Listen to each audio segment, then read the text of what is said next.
There's a dog out there, and it's not leaving the fire. It's guarding something." Those were the words I yelled into the walkie-talkie as I stood on the edge of the scorched tree line, watching smoke billow up like some terrible ghost. The sun was already low, painting the sky a dull orange, and the air was thick with ash and dread. I was part of the volunteer rescue team that got called in when the wildfire started crawling down the hills east of Stillwater, Oregon. We weren't supposed to go deeper into the blaze, not until the Forest Service gave the all clear, but I knew what I saw. That dog wasn't just lost or scared. It had a purpose. We'd been combing the forest for hours, guiding trapped hikers to safety, relocating wildlife, even coaxing an old mule deer down from a rocky ledge. But nothing hit me like that flash of white and brown fur darting between blackened trunks, tail stiff, head low, almost herding the smoke itself. I only caught a glimpse, but I'll never forget the look in its eyes. Focused, wild, like it wasn't afraid of anything. It didn't make sense to me then, but I had a feeling it was guarding something important.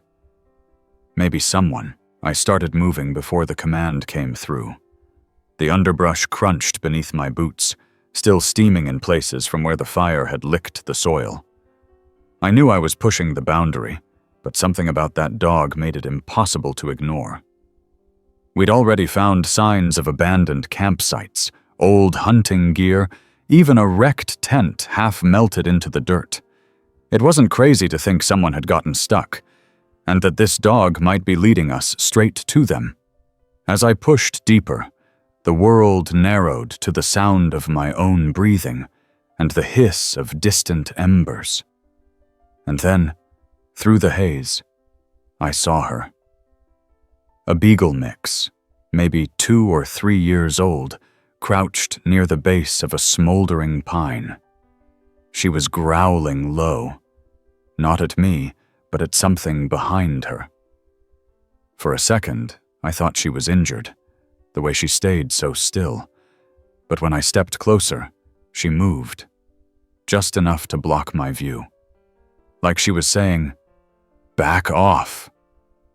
It took a few more steps before I realized what she was protecting. Nestled in a hollowed-out space beneath a pile of damp moss and burnt sticks were 3 tiny, shivering pups. Not hers. That was clear right away. She was a medium-sized thing, lean and sharp-faced. These pups were smaller than squirrels, barely old enough to open their eyes. They looked more like terriers or maybe corgi mixes. Someone must have dumped them out here, and she'd found them, adopted them. I radioed in my location.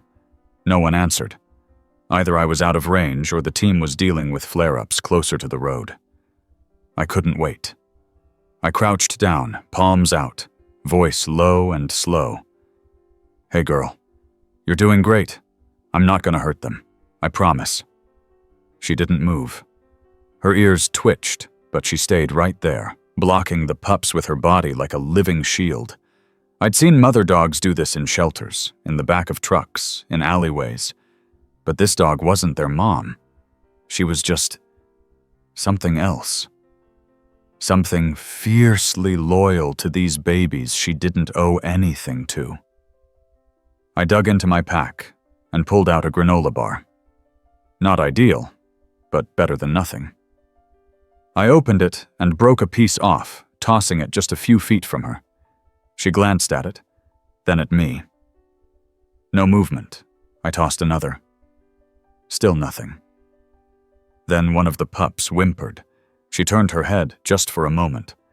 I slid forward, quick and careful, and scooped up 2 of the pups with one hand. They squeaked, squirmed, but didn't fight. The dog didn't growl. She just turned back and looked at me, tired eyes burning bright through the smoke. "I'll come back for you, I swear." I sprinted back through the ash path I'd carved out minutes before, lungs screaming, the pups pressed against my chest. When I broke through the tree line, Katie, our medic, saw me and ran over. "What the heck? Where'd you go?" "No time. I need a carrier or a box, and I'm going back in." "You what?" "There's a dog still in there. She's guarding one more pup." Katie didn't argue. That's what I love about her. She just nodded, grabbed her emergency kit, and handed me an old canvas duffel. It would have to do. I ran back in, feet barely touching the ground. The smoke was thicker now. I called out through the haze. "Hey, I'm back! I've got them safe!" No bark, no movement. My stomach twisted. What if she'd moved? What if she'd tried to follow me and got lost? But no. There she was. Same spot. Same position. When I reached her this time, she didn't growl. She stood up slowly, legs trembling, and stepped aside. The last pup was tucked beneath her chest, quiet and curled. I scooped him up and gently placed him into the duffel, leaving the top open. I turned to her. "Come on, it's your turn now." She hesitated, looked down at the pup, then at me. I reached out, heart thudding. She sniffed my fingers.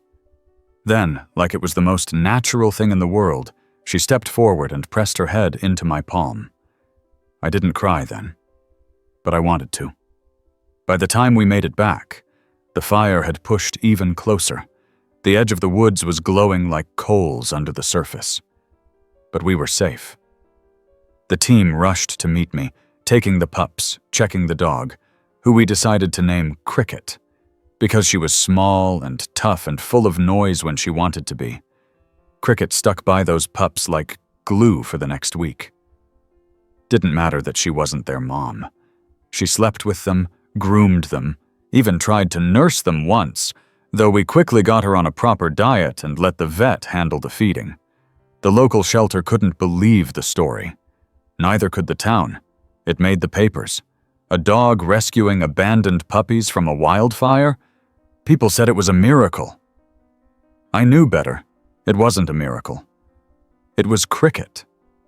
And she wasn't done surprising us yet. Because just when we thought the story had reached its peak, she led us to something else. Something buried deeper in those woods. Something no one had seen coming. But that's for another part of the story. Right now, what mattered was that Cricket and those pups were safe, warm, and loved. And I couldn't shake the feeling that I hadn't found her. She'd found me. The first time Cricket barked after the fire, it wasn't loud. It was a single, sharp yip that made every head in the shelter turn. She had barely made a sound for 3 days, not even when we bathed her gently with warm water, or when Dr. Barlow cleaned a few singed spots on her paws. She stayed alert, but quiet, never more than a foot from the box where the puppies slept. But that morning, she stood up, sniffed the air, and barked once before trotting to the door. "I think she wants something," I said, already slipping on my coat. "You sure it's not just cabin fever?" said Marla, the shelter assistant. "She's been cooped up since the rescue." "I'm sure." Cricket stared at me like she'd been waiting for me to catch up. I grabbed a leash, but when I clipped it to her collar, she looked back at the pups with hesitation. I didn't say a word, just picked up the small crate we'd been using and gently set the 3 pups inside, wrapping the blanket tighter around them. As soon as she saw they were coming, Cricket relaxed and padded toward the exit. The air outside was brisk and clean now that the fires had been pushed back. Rain had come 2 nights ago, just enough to dampen the soil and smother the remaining embers. The trees still stood blackened like old matchsticks, but there was something strangely peaceful about the landscape now. Cricket led me past the edges of the emergency tents, past the portable fencing where rescued wildlife was being monitored, and straight into the woods, not toward the worst of the burned area, but in a wide arc that seemed purposeful. She moved with confidence, occasionally glancing over her shoulder to make sure I was still there. I couldn't shake the feeling that she was trying to tell me something. We walked for nearly an hour. The pups stayed quiet, nestled in the crate I carried strapped to my front. Eventually, we came to a clearing that had somehow avoided most of the blaze. A few trees were scorched at the edges, but the ground was soft with pine needles, and the air held the damp, earthy scent of survival. That's where Cricket stopped. She sniffed around a mossy stump, then began pawing at the ground beside it. I crouched. "What is it, girl?" She stepped aside and barked again, this time louder. I dug my fingers into the cold soil where she had started. Just beneath the surface, I hit something solid. Wood. A wooden box. Weather-worn, edges softened with time. I pulled it free and set it on a flat rock. Cricket sat beside it, tail sweeping the dirt, her eyes on me. Inside the box was a faded red bandana, a tarnished dog tag attached to a frayed collar, and a crumpled photograph. The picture showed a young boy, maybe 10 or 11, crouching beside a golden retriever with a white blaze on its nose. They were both smiling, the boy's arm slung over the dog's back. On the back of the photo, in looping print, someone had written, "Finn and Daisy, summer at the cabin." "What is this?" I murmured. Cricket nosed the bandana and let out a soft whine. I took a breath and looked around. We were standing near what had once been a campsite. The remnants of a fire ring were nearby, blackened stones still forming a circle. A few old tin cans and melted plastic scraps lay scattered under the brush. Someone had lived here, or tried to. I radioed Katie. "Found something out past the creek bend. Might want to send someone with missing persons records. I think this was a campsite." Katie responded that she'd pull the files from the volunteer ranger station archives. This wasn't the first time someone had squatted out here, but something about the photo, the collar, and Cricket's reaction made it different. Cricket circled the stump once more, then led me a few more paces to a fallen log. She paused there, nose to the ground, tail held low. I squinted and saw something odd sticking out from under the log, barely visible. A small cloth doll, soaked and dirty, but still intact. She barked again. By the time we got back to the shelter, Cricket was panting, but her step had more bounce to it. She checked the pups as soon as we returned, nosing each one as they stretched and squeaked in their crate. She licked the smallest one gently, the one with the spot on his ear that looked like a paint smudge. Marla met me at the door with a clipboard. "You got a second? Someone came by asking about a missing dog." "What kind of dog?" "Said it was a mixed breed, answers to Cricket or Cricket Pie. Said she'd been gone a few weeks, ran off during a camping trip. Man left his contact info. His name's Derek Palmer." I blinked. "Cricket's name is actually Cricket?" Marla grinned. "Looks like it. You want to call him?" I hesitated. I wasn't ready, not because I didn't want Cricket to find her original home, but because it felt like the story wasn't over yet, like she still had something else to show us. But I took the number and slipped it into my back pocket. That night, I sat beside the pups while they slept and watched Cricket doze in her corner. She twitched occasionally, maybe dreaming about running or smoke or the pups she had fought so hard to protect. The next morning, I took a chance and dialed Derek. He answered on the third ring. His voice was tired but warm. "Hello?" "Hi, I think I have your dog." There was a silence, then a sharp breath. "Cricket?" "I found her after the wildfire. She was protecting 3 puppies in the woods. She's okay now, they're all okay." "You found her? She's alive?" He sounded like he didn't quite believe it.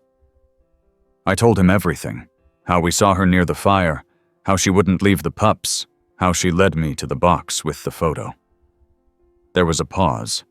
Then he said, "That photo's of my little brother, Finn.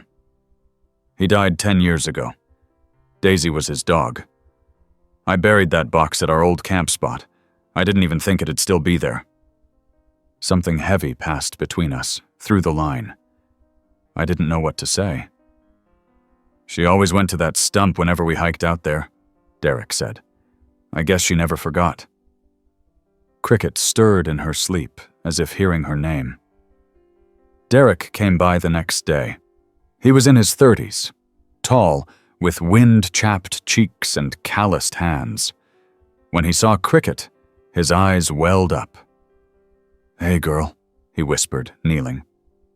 "You made it back." She sniffed him, tail wagging slowly, then leaned her head against his chest. "I thought she was gone," he said. "I looked for days. I left food at the trailhead, called every shelter for miles." I nodded.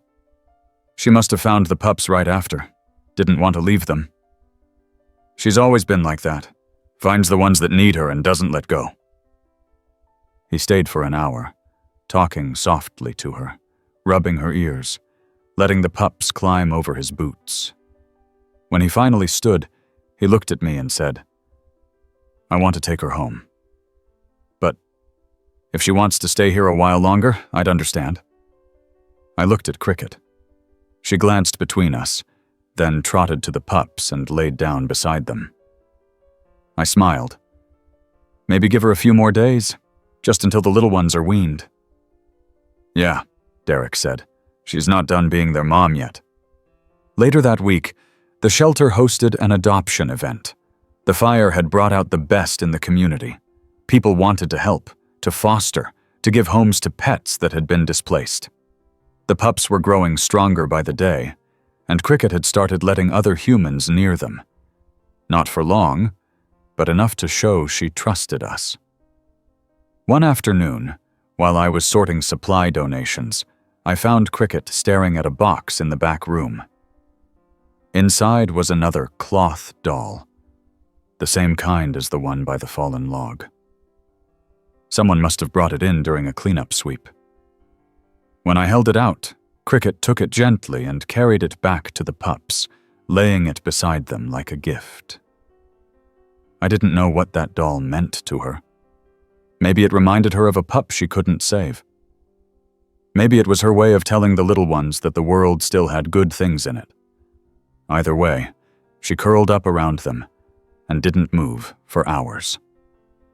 A week later, Cricket did something none of us expected. She wandered into the staff room, sniffed around the boots lined up by the door, and dropped the doll next to mine. Then she sat down and waited. "Is that your way of saying it's time?" I asked. She barked once, short and sure. Derek picked her up the next day. The pups were just beginning to nibble on solid food, tumbling over each other like little fuzzballs. Cricket nosed them one last time, then walked to Derek's truck without looking back. But something told me it wasn't goodbye. Not really. I'd seen what she could do, what she could find. And deep down, I knew her story wasn't finished. Not even close. When Cricket came back, she wasn't alone. I was finishing up inventory in the storage shed behind the shelter when I heard the familiar quick-step rhythm of paws on gravel. I turned, and there she was, standing at the edge of the parking lot, tongue hanging out, ears perked high like she was proud of something. Derek's red pickup was parked behind her, engine still running, and in the passenger seat sat a boy around 10, legs swinging nervously as he clutched a worn backpack to his chest. "Hey, look who's here," I said, walking toward them. Cricket barked once and trotted over, but instead of stopping to greet me, she nudged my hip with her nose and spun back toward the truck. Her message was clear. Follow. Derek stepped out just as I reached the vehicle. "Hope this is okay," he said, voice low. "She got real antsy this morning.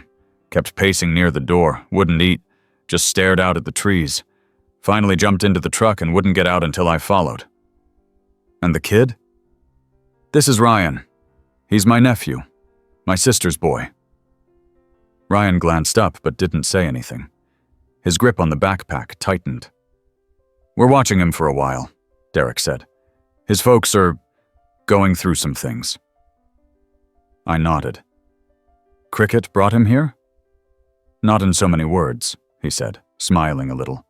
But yeah, wouldn't stop barking until he got in the truck, too.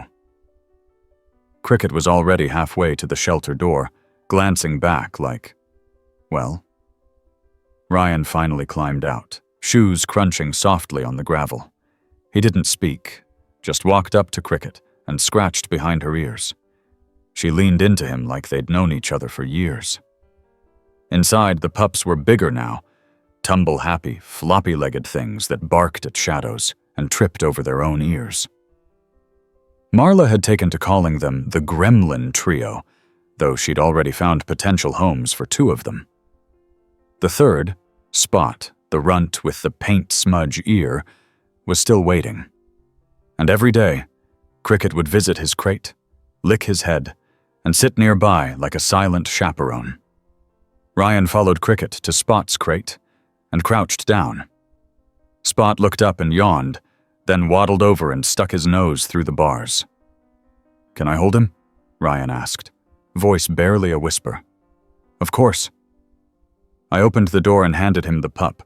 Spot curled up in his lap like it was the most natural place in the world. Cricket circled once, then laid down beside them. That was the first time I saw Ryan smile. He came back every day that week. Derek dropped him off each morning with a thermos and a book, and I'd find him on the floor in the sunroom, reading aloud to Spot while Cricket snoozed nearby. Ryan didn't talk much to us, but with Cricket, he was different. Open, light. He'd murmur secrets to her, little stories, observations about the world outside that most kids didn't notice. She listened to every word. By the end of the week, Spot had started following him everywhere. I didn't need a sign from above to know where that pup belonged. Derek agreed. He hasn't laughed in months, he told me one afternoon, while watching Ryan and Spot chase each other around the courtyard.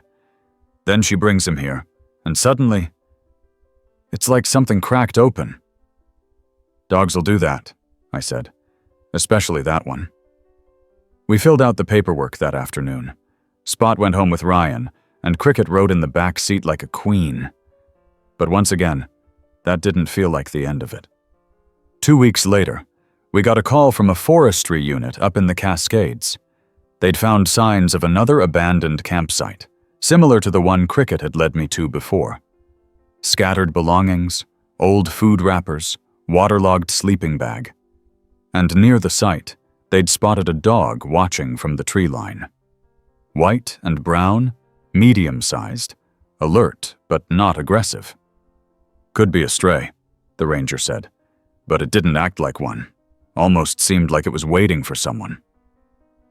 I knew before he even finished. Cricket had gone back. I drove up the next morning with a pack of dog biscuits, a map, and a gut feeling that I'd be hiking more than talking. When I reached the site, the ranger pointed to the ridge. She was over there yesterday. Didn't come close, just watched us.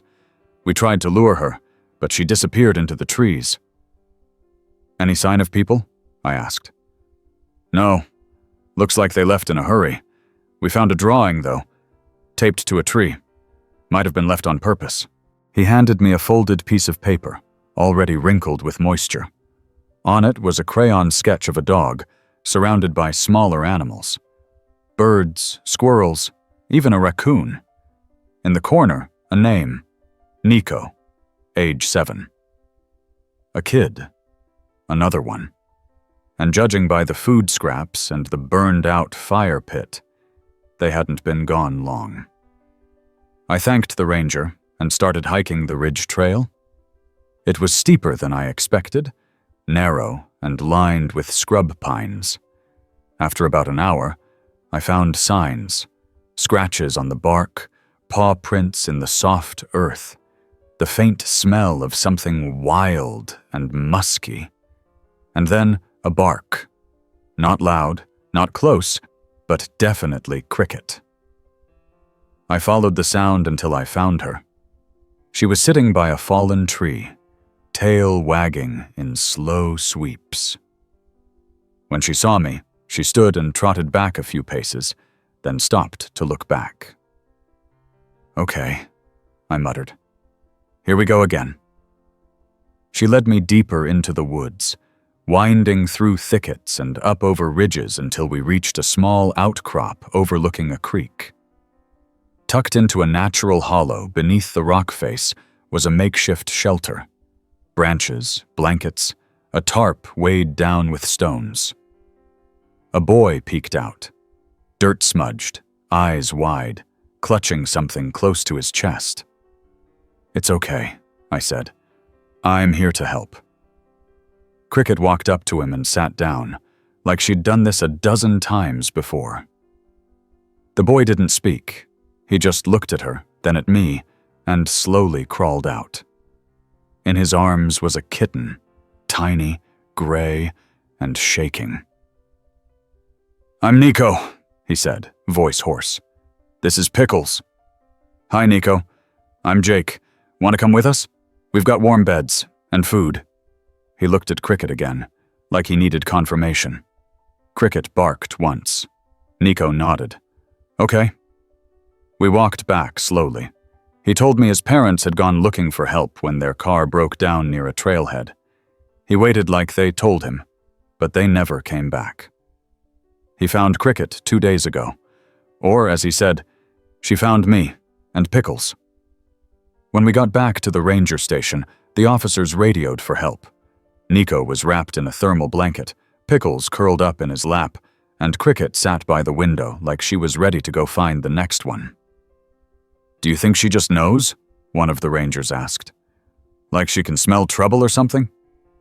"I think she listens better than most of us," I said. That night, Cricket stayed at the shelter. She barely slept. Just paced the hall quietly, like she was waiting for the next call. The next morning, she barked at the door again. And I knew. We were just getting started. Cricket's bark was different this time. It was sharper, insistent, cutting through the early morning quiet like a bell. I was in the staff kitchen, trying to coax the ancient coffee machine into producing something resembling life fuel, when I heard her. She was already waiting by the front door, tail rigid, ears pointed forward. Whatever it was, she wanted to leave. Now. I didn't hesitate. I grabbed my jacket, stuffed a water bottle and a protein bar into my bag, and opened the door. Cricket bolted into the cold air, skidding slightly on the frosty gravel. No hesitation, no warm-up. Her feet were moving before the door was even fully open. It had been 2 days since she'd led me to Nico and the kitten. He was still resting at the shelter, safe and warm, Pickles never more than a paw's length away. Cricket had only returned after staying at the ranger station for a night, pacing the perimeter until she'd finally settled by the door, eyes fixed on the horizon. And now, without any cue, she was on the move again. We took the back road north, toward the hills that bordered the old fire line. She kept her nose close to the ground, pausing only to glance back at me as if to say, "Keep up." The landscape was healing, but the signs of fire still lingered. Charcoal branches, half-burnt logs, and the eerie silence of places where wildlife had not yet returned. About an hour in, Cricket stopped. We were on a thin trail framed by saplings that hadn't been there just a year ago. She sniffed the air and veered off into the woods. We hiked another 20 minutes before we heard it. Faint at first, then unmistakable. Crying. Not a baby. Older. A child. And not just a few sniffles either. Deep, gasping sobs muffled by something. Cricket bolted forward, and I followed, ducking under branches until we came to a small ravine. There, curled in the hollow of a fallen tree, was a boy, maybe 9 years old, wrapped in a torn blue sleeping bag. His arms were locked around a golden retriever who looked barely conscious. "Hey!" I called out softly, crouching. "It's okay. You're safe now." The boy flinched and pulled the dog closer. "Don't take her," he whispered. "I'm not here to take anything, just to help." "What's your name?" "Colton." "Okay, Colton. I'm Jake. This is Cricket. She led me here." He looked at Cricket, and something in his face changed. Not relief exactly, but recognition, like he had been waiting for a sign, and here it was. "She found us," he mumbled.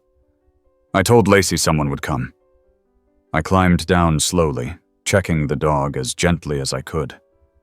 She was breathing, but shallowly.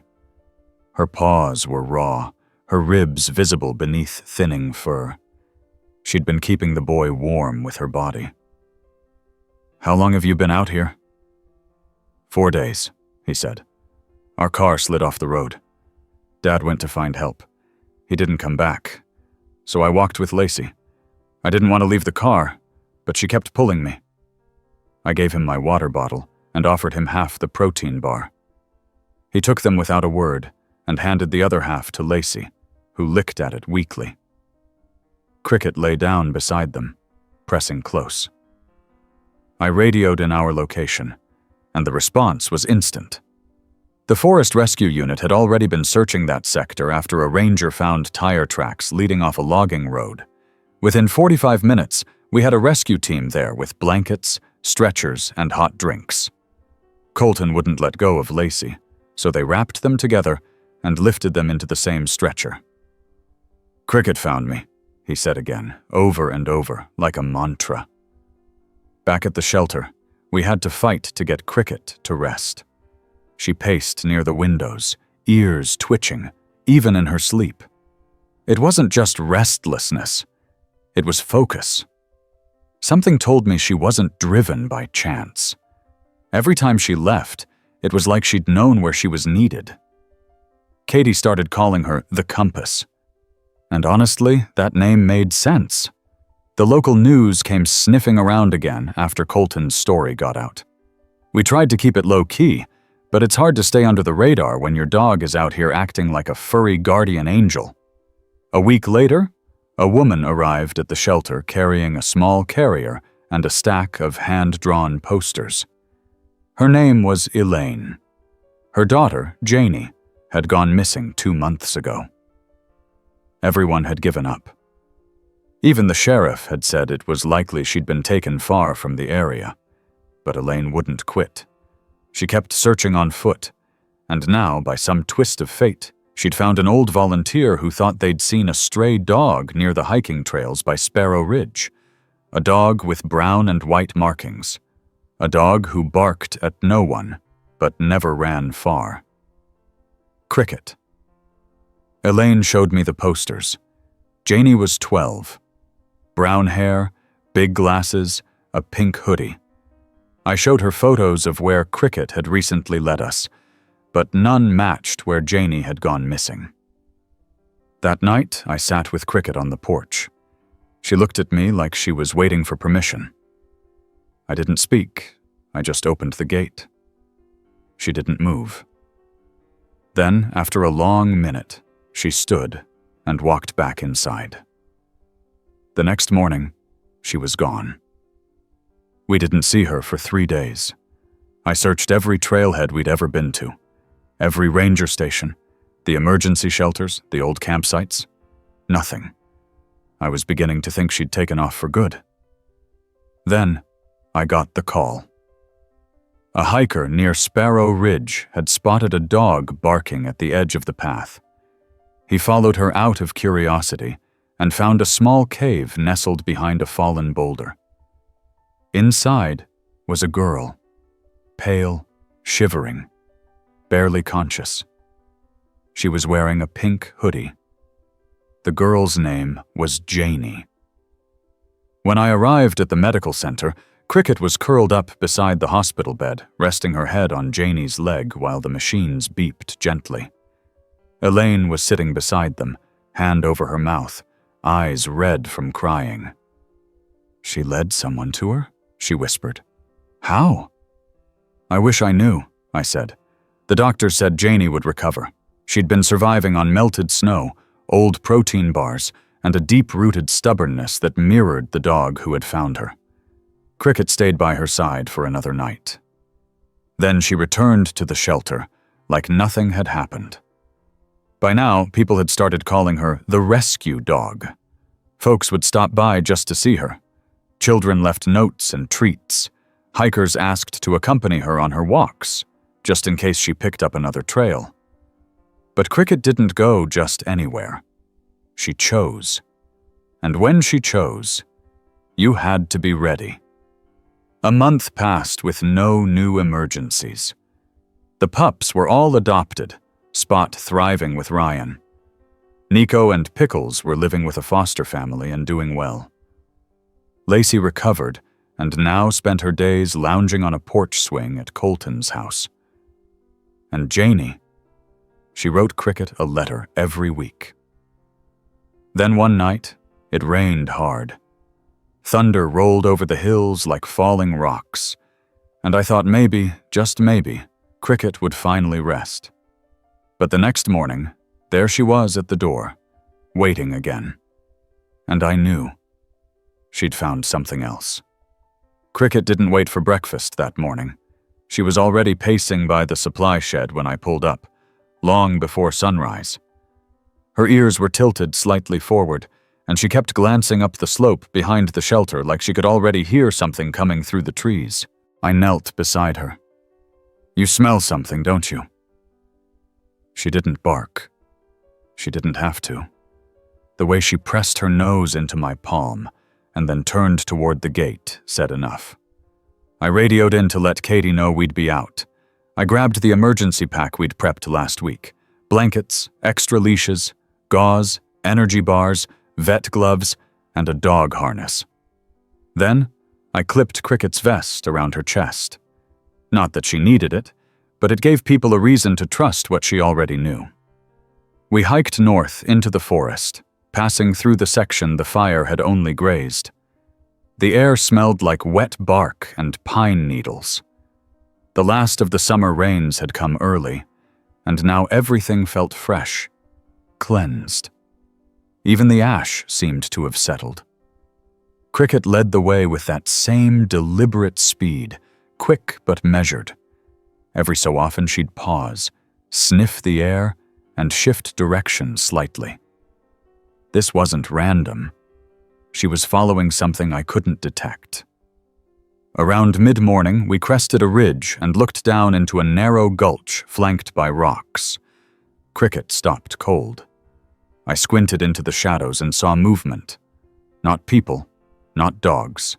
Goats. 3 of them, clearly domestic and badly shaken.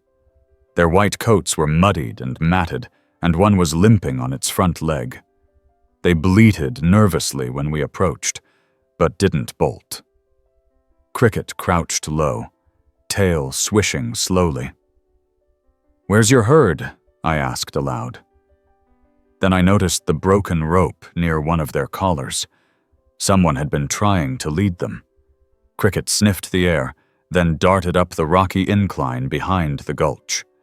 I followed quickly, heart pounding, wondering what else she had picked up. At the top of the slope, we found the remnants of a pack: torn canvas, shredded straps, a child's jacket half buried in the dirt. Cricket circled the area 3 times, then barked once, sharp and loud. I called it in to local rangers. They asked for coordinates, promised to dispatch a search crew immediately. I gave them everything I had, but Cricket was already on the move again. We trailed her along a ledge that curved around the edge of the mountain. I could feel the shift in temperature as clouds moved overhead, casting everything in muted gray. Cricket paused often now, sniffing low to the ground like she was following footsteps. That's when we heard it. A sharp whistle. Not a bird. Human. Cricket froze, then bolted ahead. I broke into a sprint and found her at the edge of a collapsed rock wall. Beyond it, tucked into a shallow cave, was a boy, no older than 8. His pants were torn at the knee and caked in dried mud. His lips were cracked, and he clutched a plastic water bottle with both hands like it was gold. He stared at us with huge eyes and then let out a strangled sob. "Hey there," I said, keeping my voice low. "We're here to help. I'm Jake. This is Cricket." He pointed weakly behind him.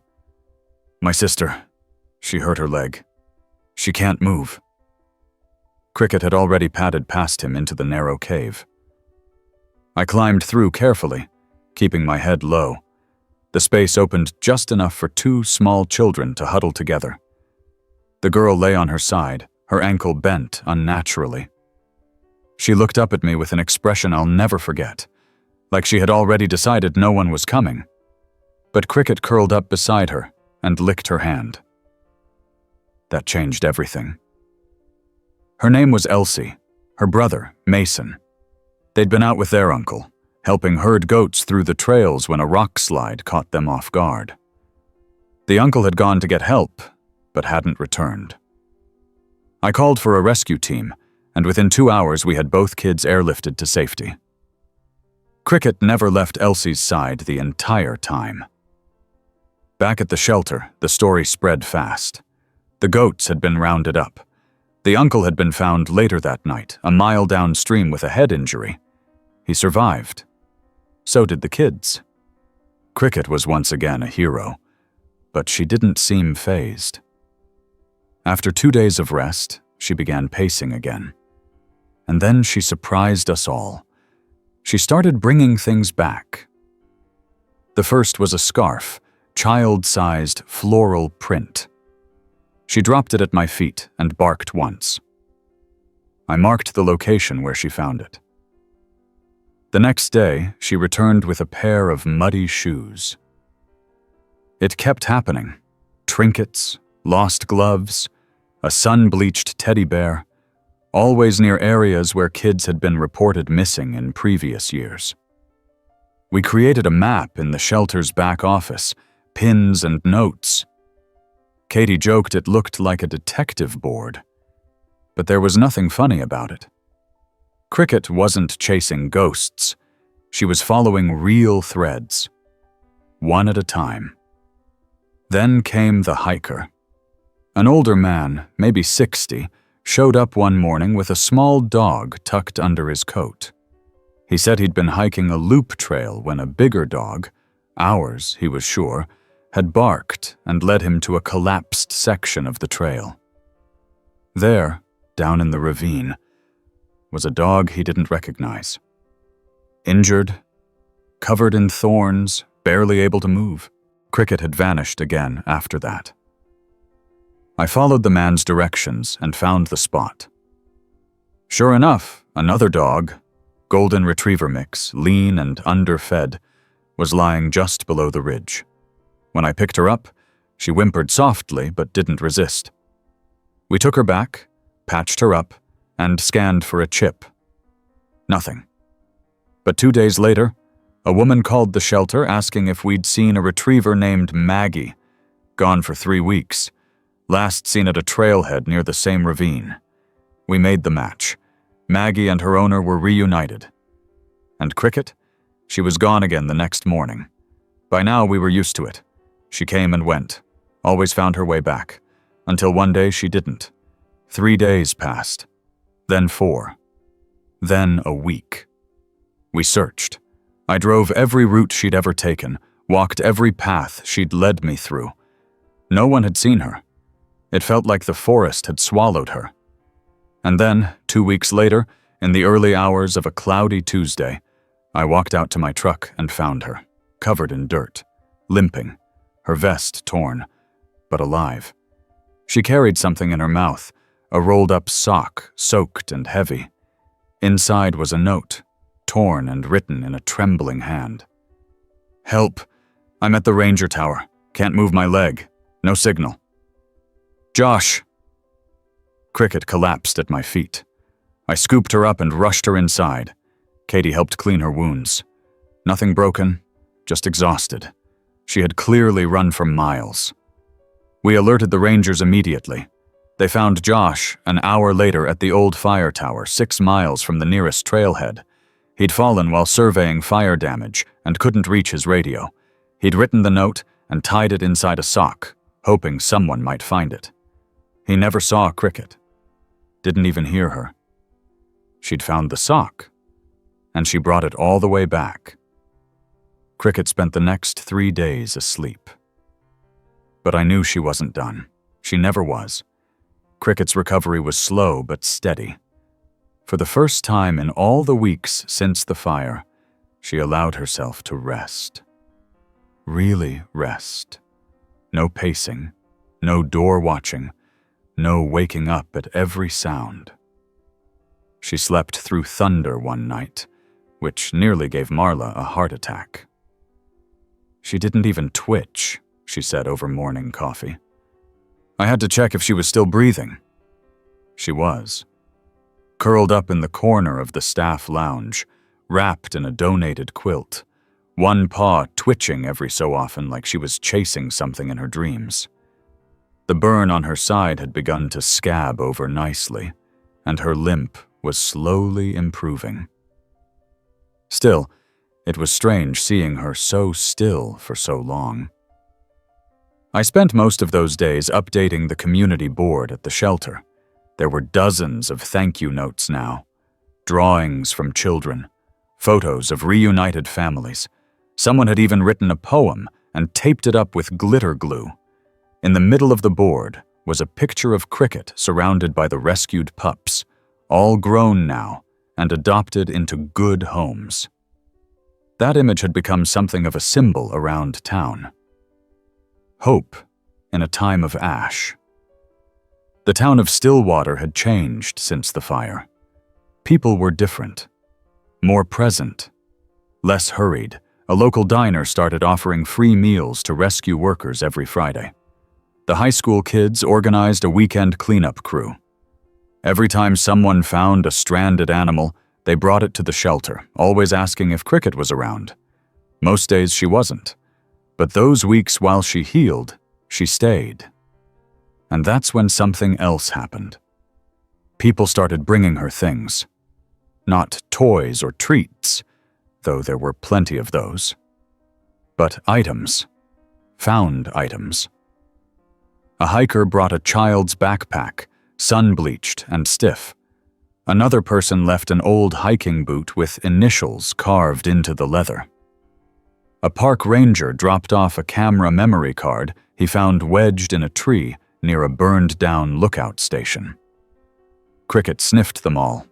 Some she ignored. Others she'd paw at or carry to her bed. One afternoon, she took the backpack and dragged it into the sunroom, refusing to let anyone touch it. I opened it carefully. Inside were 2 cracked notebooks, a torn photo, and a laminated ID card for a boy named Trevor. Age 12. Missing since the year before the fire. We contacted the local authorities. The case had long since gone cold. Trevor's parents had moved away, but the backpack reopened the file. Investigators started looking at old search patterns again. Cricket's body was still healing, but her mind hadn't stopped. Once she regained her strength, she began pulling at the front door again. "Not yet," I told her the first time. "You need 1 more week." She waited 4 days. Then one morning, I walked outside to find her sitting by my truck with her vest already in her mouth. Message received. We didn't go far that day, just down to the edge of the lower trails where the trees had begun to fill in again. Fall was creeping in, leaves going red and gold, the morning air crisp and sharp. She led me to a creek bed and sat. She didn't move for a long time. I sat beside her.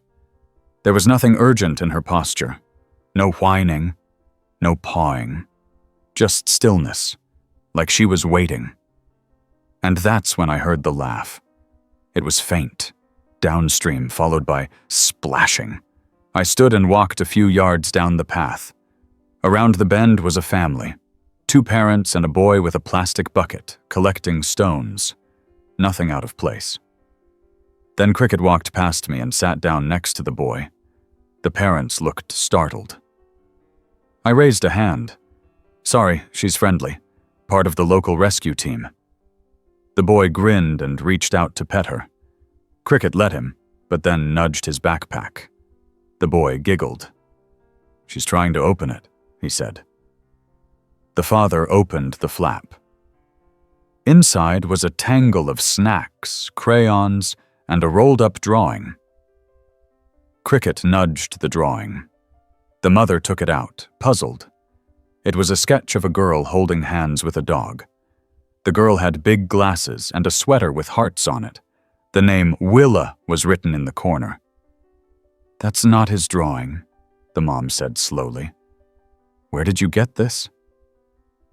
The boy frowned. I found it by the big tree with the broken branch. We all looked at one another. I asked them to show me. They led me back up the creek where an old cedar had split in half. Tucked into the hollow was a small, weatherproof pouch. Inside were 5 more drawings, all signed Willa. None of them matched any known missing persons report, but they were dated, 2 weeks apart. The most recent one had a date just 5 days ago. Cricket had gone still again. Her nose lifted into the wind. We called the sheriff's office. By nightfall, we had a new search launched. A possible trail, a name. Cricket returned to the shelter, but only briefly. The next morning, she was at the gate again. This time I didn't even try to stop her. We followed the creek for hours, weaving through old logging roads and narrow trails that barely showed on the map. At one point, we found a makeshift bridge made of planks tied with rope. Cricket crossed it without pause. On the other side was a small lean-to covered in bark and plastic sheeting. No sign of anyone inside, but under the tarp was a plastic container. Inside were crackers, a water bottle, and a sealed envelope addressed to someone named Miss Natalie. I radioed in our location. This was too fresh to be coincidence. That night, I slept in the back room of the shelter with Cricket curled up beside me. Neither of us slept much. The next morning, Cricket barked at the door again. She wasn't done. The search resumed, and she led us farther north, into territory even the rangers rarely hiked. Eventually, we found more clues. A hairbrush, a sock, another drawing. Each one confirmed what we now suspected. Willa was alive, and Cricket was going to find her. People in town started dropping off supplies again. Lanterns, blankets, high-calorie snacks. One woman left a note. For the girl with the dog guardian. Every morning, Cricket checked the weather, checked the wind, then picked a direction, and I followed. Every day, a little closer. Every day, a little more hope. But still, no sign of Willa. Cricket began sleeping less, eating only when coaxed. Her body was fine, but her focus was razor-thin. If she didn't lead us to Willa soon, I wasn't sure how much longer she'd hold up.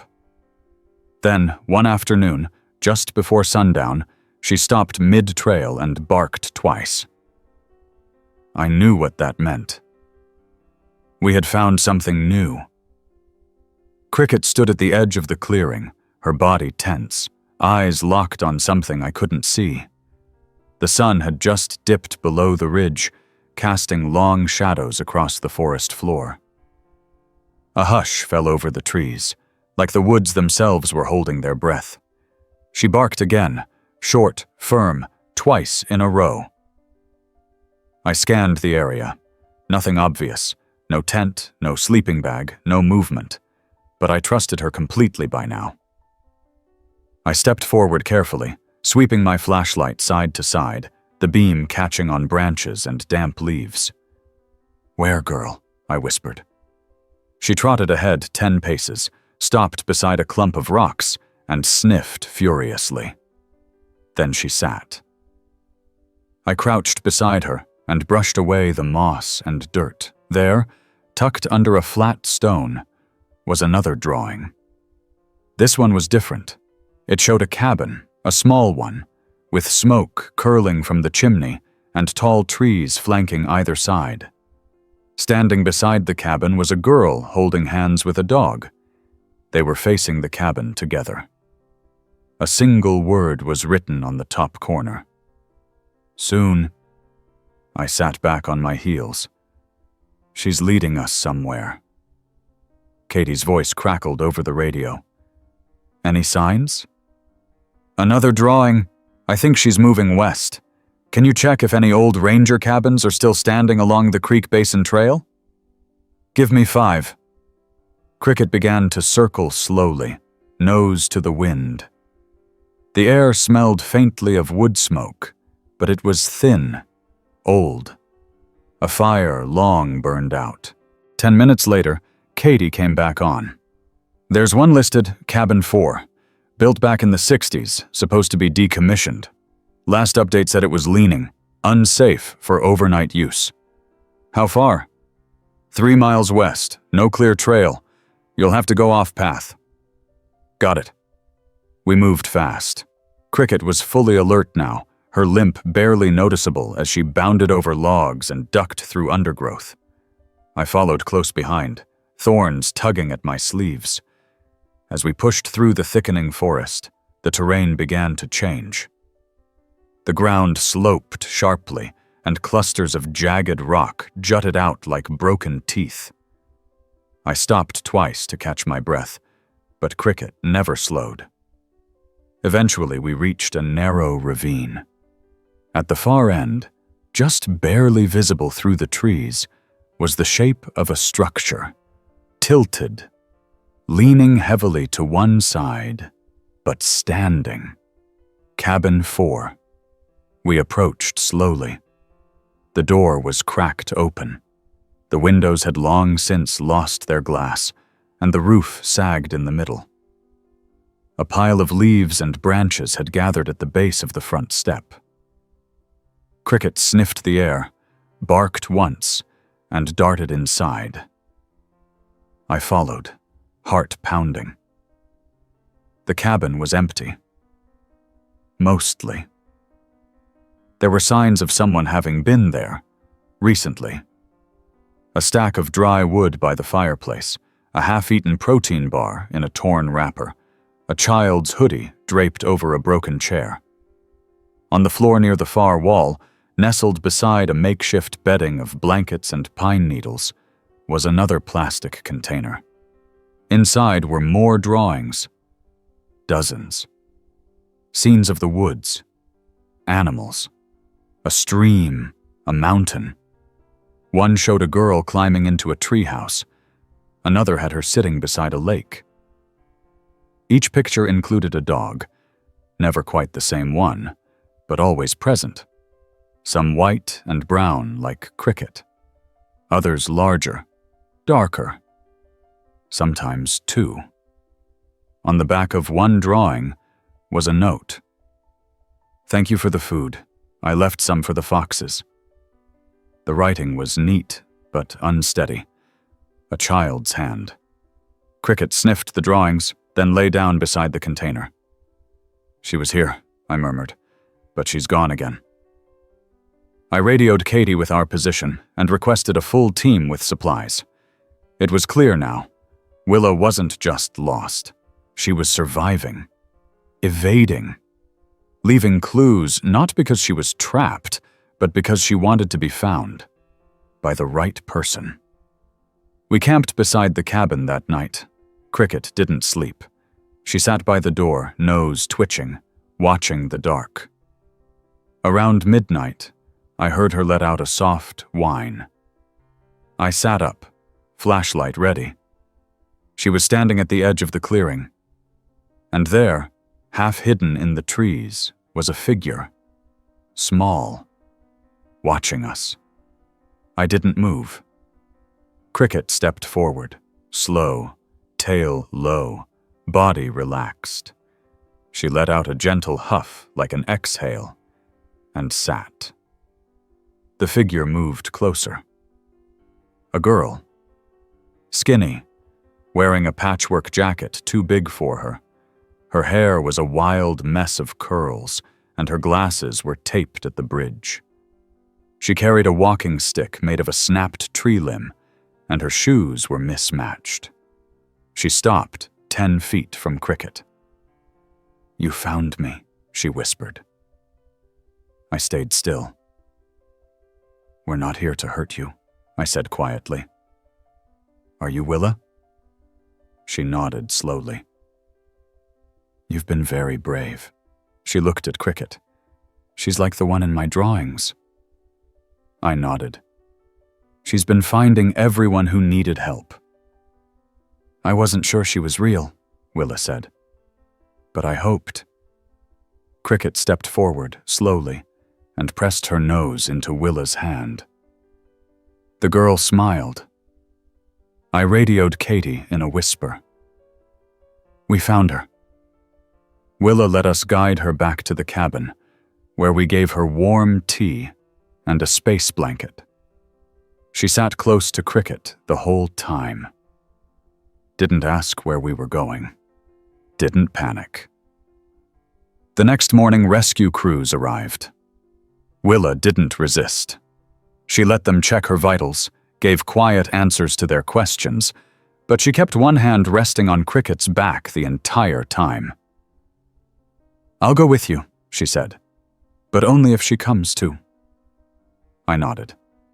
"Of course she will." Cricket slept the whole ride back. When we reached Stillwater, the whole town seemed to be waiting. News had spread again. Willa was the last name on the board, the last unanswered thread, and Cricket had tied it. But even then, even as people cheered and clapped and took photos from a respectful distance, even as Willa leaned her head against the window of the shelter's intake room and watched the wind stir the trees, Cricket remained quiet. Not done. Only resting. For now. I looked at her curled by the hearth and knew what would happen next. It was just a matter of time. Cricket didn't bark the next morning. She didn't pace the floor or scratch at the door. She just sat by the window with her head resting on the sill, watching the road. It had been 3 days since Willa's rescue. The girl was still being evaluated at the hospital, and the doctors had gently explained she would need time. Nutritional therapy, counseling, rest. She hadn't said much after the first night, just gave short, polite answers, and kept her eyes fixed on Cricket any time someone asked a question that might stir something too deep. I had stayed close to the shelter since then, making sure everything ran smoothly, giving Cricket time to rest. But I knew her well enough by now to recognize the quiet wasn't contentment. It was anticipation, like she was waiting for something else to fall into place. The town had begun to shift again. News vans had come and gone. A regional paper ran a story about the dog that saved a town's lost children. They even interviewed Derek and Ryan, who had their own stories about the day Cricket led them to each other. Someone posted a video compilation online of all the rescues. It went viral, but the fame didn't touch her. Cricket never looked at the cameras. She never posed, never performed. She only paid attention when someone walked through the shelter doors with a question in their voice or something broken in their eyes. That morning, a man walked in carrying a cardboard box. His jeans were ripped at the knees, and his flannel shirt was missing 2 buttons. He looked like he hadn't slept in days. His name was Adam. He placed the box gently on the counter and unwrapped the towel inside. There were 2 kittens, maybe 5 weeks old. Underweight, dirty. One had a cut above its eye. "I found them under my trailer," he said. "Mama's gone. Don't know how long they were out there." He kept looking at the door like he expected someone to walk through behind him, but no one did. I took the box and nodded. "We'll take care of them." He didn't leave. Cricket padded out from the hallway. She walked straight to him and sat. Just sat. Adam dropped to a crouch. "You're the dog everyone talks about, huh?" Cricket leaned in. He rested his forehead against her head. "I was supposed to take my niece hiking that week," he whispered. "But I canceled. Said I was too busy. She's one of the ones you found." He didn't say which one. He didn't have to. After he left, Cricket walked over to the kittens, nosed the box, then settled beside it. Katie peeked in from the hallway. "She's acting like their mom." "She always does." The next day, Willa visited the shelter. She wasn't alone. A woman walked beside her, one hand resting on her shoulder. They looked almost nothing alike. The woman was tall, thin, with a kind face and worn hands. Willa's social worker. Cricket was waiting at the front, sitting like a statue. The moment Willa stepped inside, the stillness broke. Cricket trotted up to her, tail low, ears forward. Willa knelt and wrapped her arms around her without a word. They sat like that for a long time. "She asks about Cricket every day," the social worker said. "We told her she might be placed in a group home closer to Portland, but she keeps asking if the dog will come with her." "She can visit," I said, "whenever she wants." Willa looked up then. "I'm going to draw her again, a big drawing, with all the others." Cricket leaned against her side. That afternoon, something new arrived at the shelter. A letter. It was addressed to Cricket. Inside was a photo of a boy with missing front teeth holding a puppy. On the back, it read, "Thank you for finding my brother. He's smiling again."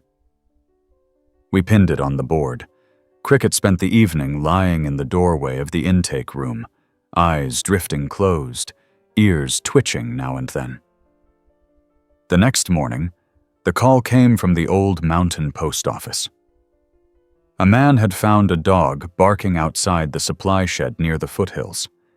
The dog wouldn't let him approach, but also wouldn't leave. He described the dog. Brown and white, medium-sized, serious eyes. Cricket. Except, Cricket was asleep at my feet. I stood slowly. "Can you say that again?" "The dog. She's barking like she wants someone to follow her." I glanced down. Cricket was awake now, head tilted, staring at the radio. "There's another," I said. We grabbed the truck and made the drive. The post office was barely more than a cabin with a porch. The man who called stood outside, pointing to the trail behind the shed. "She was there, 10 minutes ago." Cricket jumped from the truck before I'd even turned the engine off. She didn't run. She waited at the trailhead. Then she looked over her shoulder. Not at me. At Willa. The girl had come with us, her social worker agreeing only after much persuasion. Now she stood beside me, watching Cricket. "She wants me to come." "Are you sure?" Willa stepped forward. "I think she's asking for help." Together, we walked into the woods. The trail twisted more than it climbed. Fallen leaves softened our steps. Willa walked slowly, eyes darting side to side, like she was trying to match what she saw with what she remembered. Then Cricket barked once and turned into the trees. We followed for 20 minutes before reaching a small clearing. And there, curled in the grass, was another dog. Younger, slightly larger than Cricket, shorter fur, mud-covered paws. She lifted her head weakly when we approached. "She's hurt," Willa said, kneeling. Cricket lay beside the new dog and licked her ear. I checked her over. Some scrapes, maybe a pulled muscle. Nothing major. But she was trembling, exhausted. "Where did she come from?" Then we heard the snap of a twig. Cricket's head whipped around. A boy emerged from the trees. No more than 10. Dirty face, torn sleeves, a backpack 2 sizes too big. His face crumpled when he saw the dogs. "I followed her," he said. "She brought me food. Twice. I didn't know if I should trust her." Willa stood slowly. "You can. She helped me too." The boy stared at her. "You were the one in the posters." "What's your name?" I asked gently. "Levi." "Well, Levi," I said, "I think you just met your new rescue team." He nodded, eyes wide. "Can I pet her?" Cricket stepped forward on her own. She pressed her head into his chest. Levi sat in the grass and started crying. Willa sat next to him. The 2 dogs lay curled on either side of them. When we walked back, Cricket didn't lead. She followed. And she wasn't alone. Later that evening, after Levi had eaten and showered and curled up with a blanket in the quiet intake room, I looked at the 2 dogs lying side by side. Cricket opened one eye, then closed it again. I didn't know where the new dog had come from. But something told me Cricket had chosen her, not to replace her, to continue something. And I realized then, we weren't halfway through the stories this forest still held. Not even close. Cricket didn't wake me that morning. The sky was pale and silver when I stepped out into the chill. Fog rolled low across the ground, and dew clung to the shelter's windows like the woods were breathing out after a long night. I found her out back, under the maple tree by the fence line, lying beside the new dog. They were both awake, silent, their heads tilted toward the same patch of trees. "You smell something?" I asked quietly. Cricket didn't move. But the younger dog, who we'd started calling Clover, stood up and sniffed the air. She glanced at Cricket, then at me, and trotted toward the gate. Cricket watched her go. I waited for her to rise, but she stayed where she was. "I thought this was your thing," I said. "Don't tell me you're passing the torch." She blinked slowly, then rested her head on her paws. Clover returned 10 minutes later, alone. She didn't seem bothered. She nuzzled Cricket, lay back down, and closed her eyes. Inside, the day was already beginning. Katie was prepping breakfast, Marla sorting through new donations. Willa had stayed the night again, and was now sketching by the fire with Levi watching over her shoulder.